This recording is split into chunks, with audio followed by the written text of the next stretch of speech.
Olá turma, bom estar com vocês novamente em mais um novo conteúdo online, continuando essa série sobre placas-mães, conectores de alimentação, capacitores, BIOS, que é o tema que nós iremos abordar hoje. Vamos também ver um pouco de como é feita a produção dessas placas, saber o que é um resistor, um MOSFET, um capacitor, outros componentes que também tem na placa-mãe, né?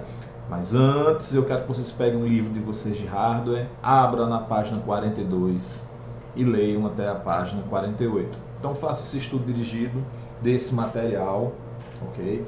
E só após fazer esse estudo, quero que vocês peguem, abram esse vídeo, curtam com carinho, que ele foi feito com todo amor para vocês.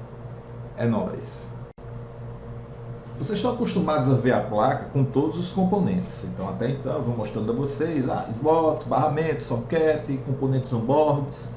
Mas agora, estou lhe mostrando a placa crua. O que é isso que você está enxergando? É a placa de circuito impresso, tá? E é onde são soldados os demais componentes.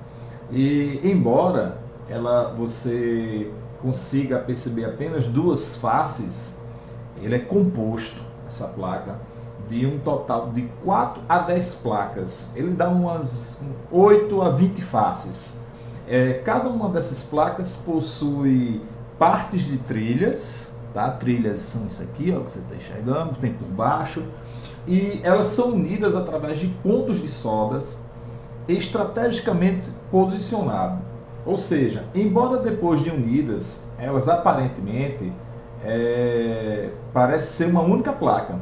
Temos na verdade aqui, turma, um sanduíche de várias placas, tudo unidas aqui. E ele, essa placa de circuito lógico, é o componente de baixa tecnologia. É comum a produção dela ser feita em países como China, onde a mão de obra é um pouco mais barata. E muitas dessas placas, tá, quando são produzidas, elas aparecem em algum lugar que na placa Made in China. Essa daqui é em Taiwan. Tá? Mas por quê? Porque o custo para a produção desse tipo de placa de circuito é baixo. A maior parte dos componentes da placa, incluindo resistores, MOSFET, chips em geral, elas utilizam uma solda de superfície, que por isso é muito difícil você substituir manualmente. Mesmo que você saiba quais são os componentes que estão com defeito, qual o componente on-board, se é o slot, se é uma socket, é complicado porque tudo é soldado através de máquina. Os menores componentes das placas mães, para vocês terem ideia, são os resistores e os capacitores cerâmicos. Eles são muito pequenos, medindo um pouco menos de 1 milímetro quadrado, e por isso são instalados de forma automatizada e com grande precisão.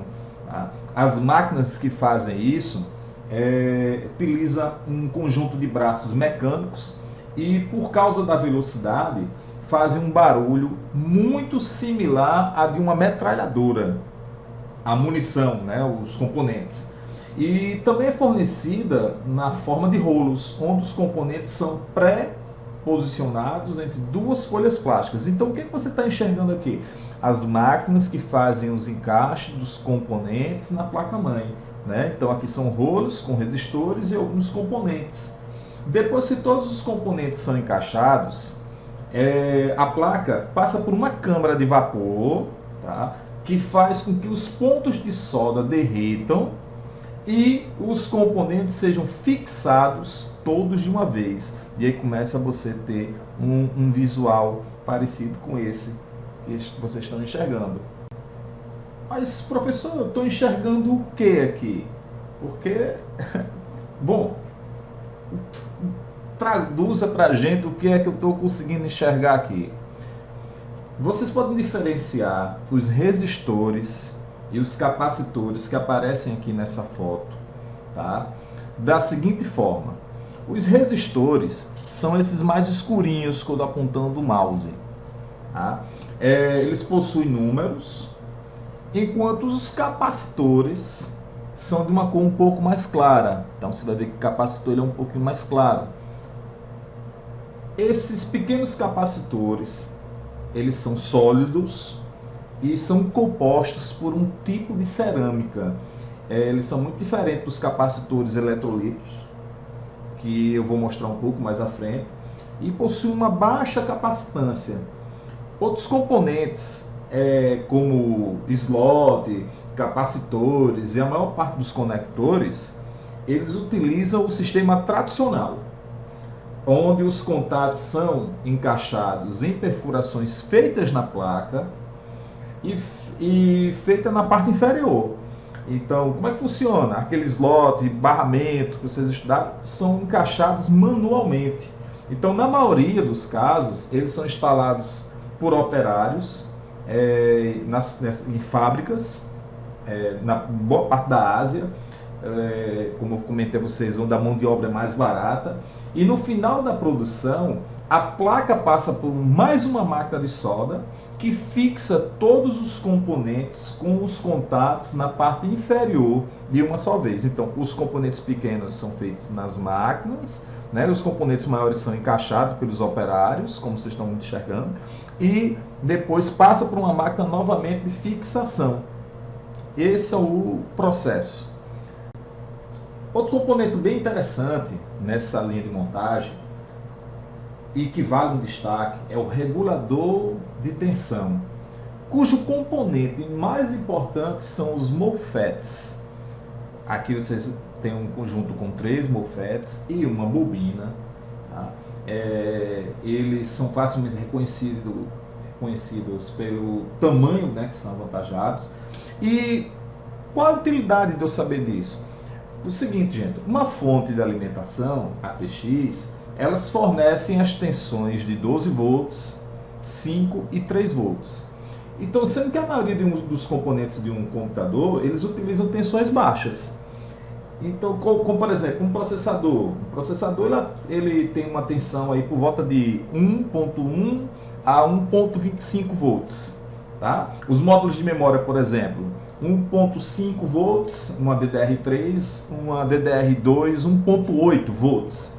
Então, os reguladores de voltagem são os responsáveis por reduzir e estabilizar as tensões fornecidas pela fonte, gerando as tensões usadas pelos diversos componentes. Ou seja, quando uma placa-mãe começa a ter problema, aí você fala assim, professor, meu computador não está mais gerando um vídeo, qual é o problema? E você faz uma série de testes que nós iremos fazer na nossa prática sobre placa-mãe. Vocês vão chegar a um certo entendimento que vão perceber que pode ser algum tipo de regulador na placa que está com defeito. E aí, por isso a importância de você saber o que é um capacitor, o que é um MOSFET, para que você chegue até um componente desse. E como eu vou chegar até um componente desse? Com o uso do multímetro. Tá? Então, muito importante conhecermos e sabermos o que é os MOSFETs e identificar na placa-mãe. As placas-mães atuais, elas utilizam reguladores de tensão com 3 fases, 4 fases, 8 fases, 12 fases. Então, é fácil você descobrir o número de fases de um regulador da placa, porque ela é composta por um conjunto idêntico de componentes que são instalados em série, normalmente ali próximo ao processador. Então, baseado no que vemos estudando, aqui nós estamos observando a socket do processador e aqui acima, olha, a bobina que vimos anteriormente, mais 3 MOSFETs. Só que aqui, ó, uma fase,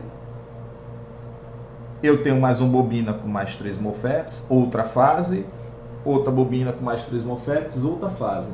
Então, esse regulador de tensão, ele trabalha com, tá certo? Essa placa-mãe, ela trabalha com 3 fases, cercada por MOSFETs. Esse maiorzinho que vocês estão enxergando aqui são os capacitores, que também irei comentar. Aqui é apenas um exemplo, para que vocês conheçam um pouco desses componentes na placa. Professor, mas esses componentes que você está mostrando, eles têm um local padrão? Não, aí eles vão variando, mas existe assim lugares que a gente desconfia onde eles já ficam. Por exemplo, sempre é possível vocês encontrarem ele próximo à socket do processador, próximo aos slots de memória, próximo aos barramentos. São os lugares que normalmente você encontra, tá, esses tipos de componentes, né, os MOSFETs, as bobinas, os capacitores. Né? Vou dar outro exemplo. Nessa placa aqui, por exemplo, temos a ilustração onde estou mostrando para vocês os capacitores eletrolíticos, que eu vou já comentar para vocês. Aqui são capacitores sólidos que já estão substituindo esses capacitores eletrolíticos. Aqui o conector 12 volts. Lembrando que aqui é a socket onde a gente encaixa o processador. Olha os MOSFETzinhos, ó. Tá? Então, normalmente, quando começamos a ter problemas nas placas-mães, o pessoal usa o multímetro para identificar o defeito nesses MOSFETs ou nos capacitores. Né? E aí você fala, mas o capacitor é para o quê, professor? O capacitor, esse rapazinho aqui, parece uma pilha, ele permite armazenar pequenas quantidades de energia, absorvendo variações na corrente e entregando um fluxo estável para os componentes ligados a ele. Então, bem bacana. Você pode imaginar que eles atuam como pequenas represas, armazenando o excesso de água na época das chuvas e entregando a água, armazenando durante as secas. Então, ele trabalha dessa forma. Outro exemplo, imagine que um processador está num estado de baixo consumo, tá? E de repente ele acorda e ele precisa de energia. Quem fornece essa energia é o capacitor. Isso de forma bem genérica. Nas placas-mães é possível também você encontrar um chip mais ou menos desse tamanho. Não é o mesmo fabricante da placa. O nome desse chip é o BIOS. Ele contém um software básico que é necessário para inicializar a placa, checar se os dispositivos estão instalados, carregar o sistema operacional, seja a partir de um HD, de um drive de CD, de um pendrive. Então o BIOS, dentro desse chip, ele contém um programa chamado Setup, que é o software que permite você fazer as configurações da placa. Iremos estudá-lo na prática. Né? E nas placas-mães mais modernas, vocês encontram esse mesmo chip, porém agora num formato de memória flash, um pouco mais atual do que aquele anterior, com uma diferença que agora ele me permite, tá? Ele tem um espaço onde eu posso armazenar dados dentro dele. Na placa-mãe, vocês vão observar que existe um conector um pouco maior. Normalmente ele é 20 nas placas mais antigas, 24 nas placas mais novas, é onde eu faço o encaixe da fonte de alimentação, que converte a energia alternada para energia contínua. E na mesma placa você vai encontrar um conector de 12 volts para vocês fazerem a ligação da fonte. Ela alimenta ali a parte do processador. Dependendo do tipo de placa que você tenha, o conector poderá ser de 8 encaixes, um EPS de 12 volts. Ele fornece uma alimentação maior, exatamente para que você consiga ligar e alimentar placas de vídeo, que requer uma tensão de 150 watts. Então, esses são os conectores de força da placa-mãe. Conector ATX, e 20 ou 24 pinos e conector de 12 volts para alimentação do seu processador. Chegamos ao final de mais um conteúdo online.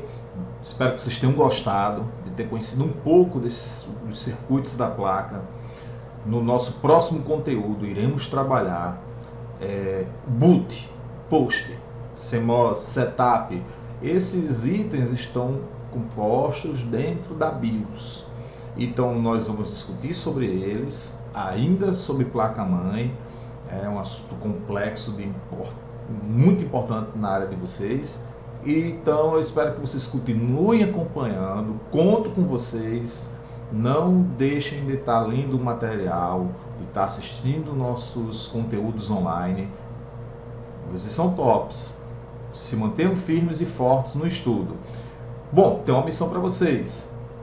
Quero que vocês peguem o livro de hardware, abram na página 200 e respondam o exercício 8, questões do 1 ao 7. E enviem para os endereços de e-mail conforme vocês já vêm fazendo a cada conteúdo. Conto com vocês no nosso próximo encontro. Valeu, galera!